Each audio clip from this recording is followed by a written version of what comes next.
Bienvenue et merci d'être avec nous pour ce nouveau numéro de Reporter, le magazine de grands reportages de la rédaction de France 24. Cette semaine, nous partons à Hong Kong, ville réputée pour ses gratte-ciel, ses millionnaires et sa liberté d'expression, aux portes d'une Chine communiste où le moindre acte de dissidence peut conduire en prison. Le 1er juillet 1997, Hong Kong était rétrocédé à la Chine après 150 ans de colonisation britannique. La population retrouvait avec fierté son identité chinoise, d'autant que de nombreux garde-fous avaient été négociés entre Londres et Pékin. Et pourtant, 17 ans après, l'atmosphère a radicalement changé. Les Hongkongais sont en rébellion ouverte contre la mère patrie. Il ne se passe d'ailleurs pas un mois sans une manifestation contre l'invasion venue du continent. Invasion politique d'abord. Le Parti communiste est accusé de vouloir d'ores et déjà reprendre la main sur la ville. Mais invasion sociale aussi. Chaque année, des millions de touristes venus du continent traversent la frontière et un sentiment de saturation, voire de xénophobie, s'est emparé d'une partie de la population. Hong Kong, la rebelle, c'est un reportage du correspondant de France 24 en Chine, Baptiste Falvoz.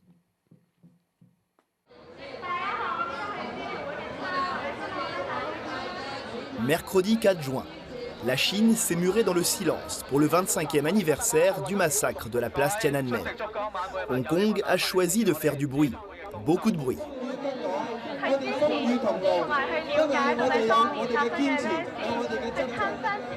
Dès la sortie des bureaux, une marée humaine se dirige vers le parc Victoria pour la veillée annuelle qui commémore le drame de 1989. Ce symbole de la liberté d'expression hongkongaise est revendiqué ici avec fierté. Pour Tung Biao, c'est une première. Cet avocat, militant des droits de l'homme, vient de Chine continentale et c'est un ennemi juré du Parti communiste. Il y a 6 mois, il a choisi de rejoindre le monde libre. L'hiver dernier, j'ai senti que je pouvais être arrêté à tout moment. Donc j'ai pensé à me réfugier à Hong Kong. Ici, je n'ai pas à craindre de poursuites judiciaires ou même des détentions administratives. Sur le continent, Tung Biao serait en résidence surveillée, comme la plupart des dissidents. La période est sensible. À Hong Kong, pas de censure. On trouve ici des répliques du face-à-face entre un homme et un char, symbole de la répression, et toutes sortes de photos normalement interdites. Là, c'est ce qu'on a appelé les manifestations du jasmin en Chine.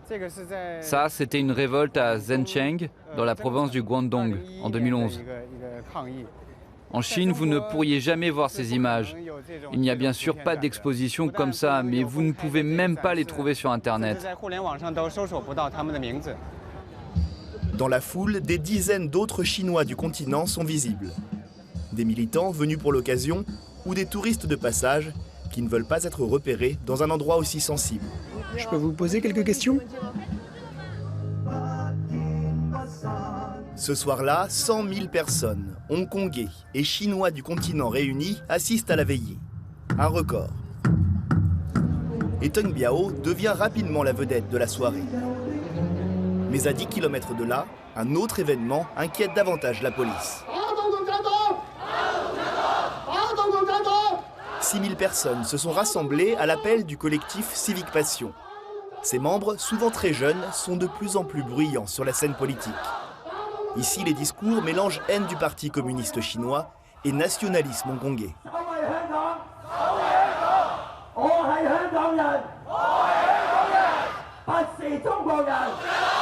C'est la première fois qu'une manifestation concurrence la sacro-sainte veillée du 4 juin. Et ici, c'est le sort de Hong Kong qui préoccupe avant tout.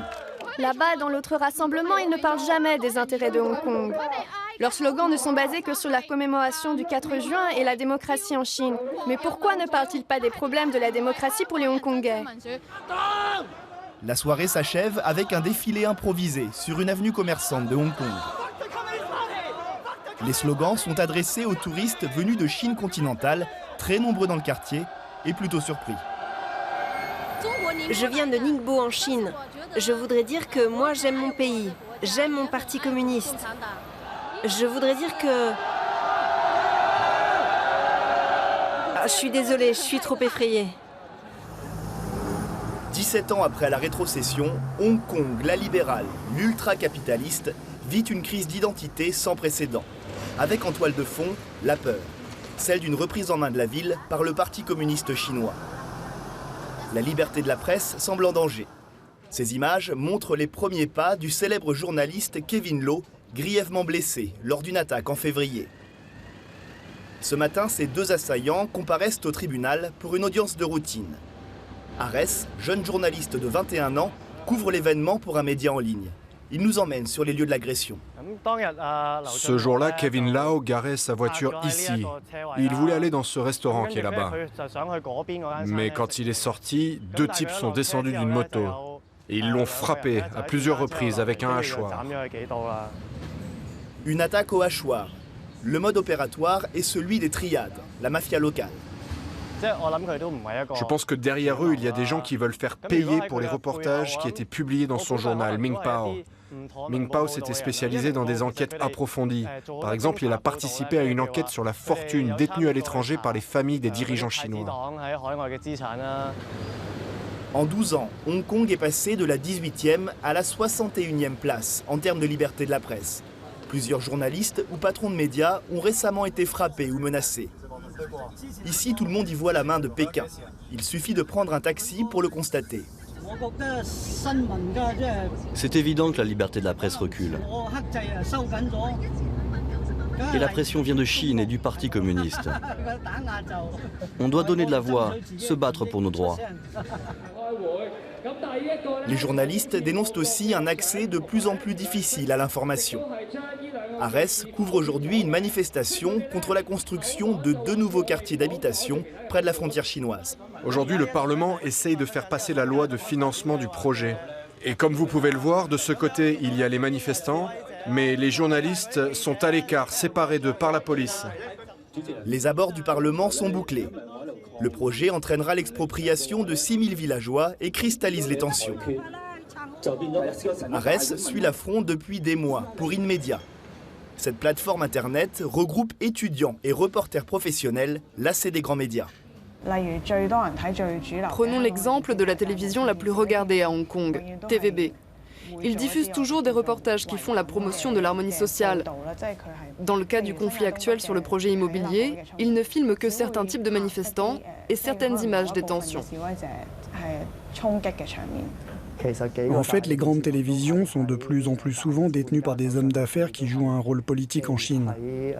Certains sont par exemple membres d'une des assemblées consultatives du Parlement chinois. Ceux qui résistent doivent supporter la pression. Xu Wingqing est l'un des hommes d'affaires les plus célèbres de la ville. Il gère un empire immobilier de 55 000 employés et un journal. Lui aussi a été attaqué l'an dernier au volant de sa voiture. On m'a forcé à m'arrêter et là 2 hommes avec un marteau sont arrivés et ont cassé ma vitre. J'ai vu qu'il y avait de l'espace derrière, j'ai reculé, les ai évités et j'ai pris la fuite. Xu Wingqing nous fait visiter les locaux de son journal AM 730, un quotidien gratuit plutôt connu pour sa liberté de ton. La couverture aujourd'hui parle de l'incident de Tiananmen. Il est écrit que les gens en Chine ont des difficultés à se connecter à Google pour chercher l'information. Une liberté qui a un prix. Comme souvent à Hong Kong, beaucoup d'annonceurs viennent de Chine continentale. Pékin peut facilement les utiliser pour faire pression sur les médias locaux. Xu Wingqing vient d'en faire les frais. Toutes ces entreprises basées en Chine ont retiré leur publicité en l'espace d'1 mois. On a dû faire face à des problèmes très importants. Je pense que c'est le moyen qu'ils utilisent pour influencer les médias à Hong Kong. Retour près du Parlement. La nuit est tombée, mais la manifestation contre les nouveaux quartiers continue. À 1h du matin, le projet est adopté. Les députés d'opposition n'ont rien pu faire. Et comme souvent, c'est le système électoral hongkongais qui est pointé du doigt. Indirect et ultra complexe, il favorise les candidats proches des milieux d'affaires et du gouvernement chinois. Arès ne cache pas son fatalisme. Lors de la rétrocession, Pékin avait promis de mettre en place le suffrage universel à Hong Kong. 17 ans plus tard, rien n'a changé. Les députés élus par le peuple se sont en majorité opposés à la loi. Mais ils sont minoritaires, même avec toutes ces voix. Cela ne donne pas trop d'espoir pour l'avenir, vous ne trouvez pas? Les manifestations que vous avez vues sont le résultat d'un système qui n'est pas démocratique. L'espoir, désormais, c'est 2017, quand les Hongkongais éliront leur chef de gouvernement.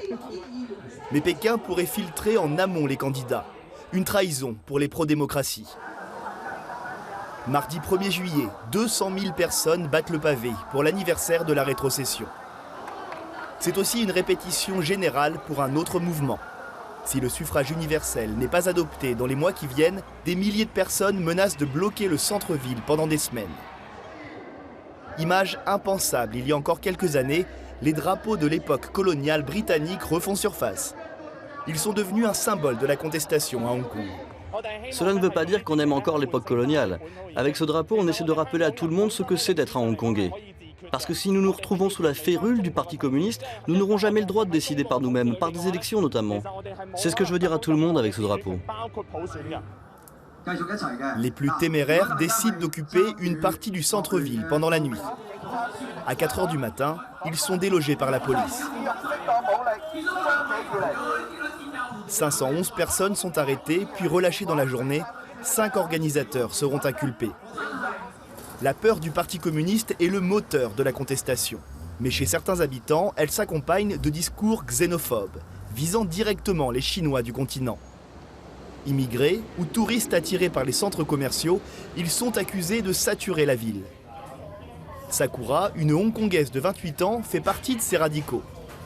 Elle nous a donné rendez-vous dans un restaurant près de la frontière chinoise. Ici, j'ai une bannière. Dessus, il y a écrit quelque chose comme « Les sauterelles, s'il vous plaît, ne venez pas !» Les sauterelles, c'est le surnom donné à ces prétendus envahisseurs. Sakura rejoint une dizaine d'amis au poste frontière le plus proche. Là encore, les drapeaux coloniaux sont déployés, cette fois devant les touristes venus passer le week-end en famille.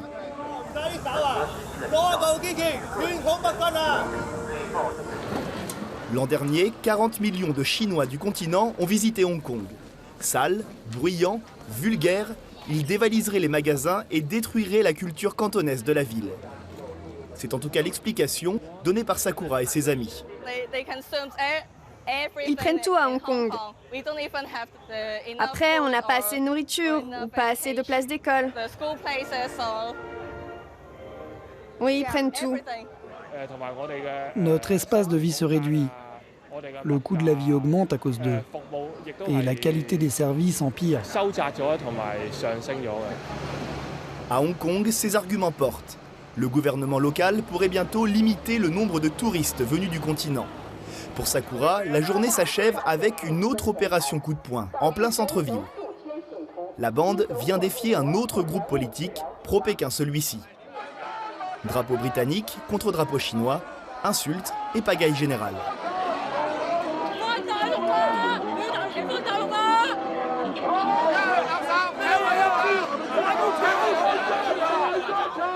Aucun coup n'est porté.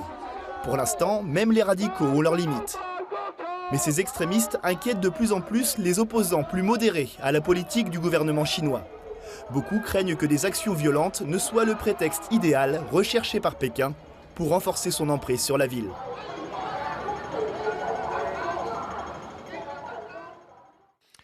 Et on retrouve notre correspondant en Chine, Baptiste Falvoz. Bonjour Baptiste. On l'a vu dans votre reportage, un mouvement de désobéissance civile s'organise donc avec l'occupation prochaine du centre-ville de Hong Kong. Depuis le tournage de votre reportage, il y a eu du nouveau. Oui, il semblerait que ce mouvement qui se surnomme Occupy Central, du nom du centre financier de Hong Kong, se précise. Alors il faut dire que les derniers espoirs en quelque sorte ont été douchés très récemment, le mardi 15 juillet, lorsque le gouvernement hongkongais a présenté son rapport donnant son avis justement sur l'organisation de ces fameuses élections de 2017. Un rapport qu'il a présenté à Pékin et il semblerait qu'il ait pour le moins devancé les attentes de Pékin. Alors ce gouvernement hongkongais explique que les candidats candidats à l'élection devront être, je cite, des patriotes et qu'ils devront être en amont nommés par un comité de nomination. Cela veut dire, entre les lignes, que ces candidats devront être approuvés en amont par ce gouvernement hongkongais et bien entendu par Pékin.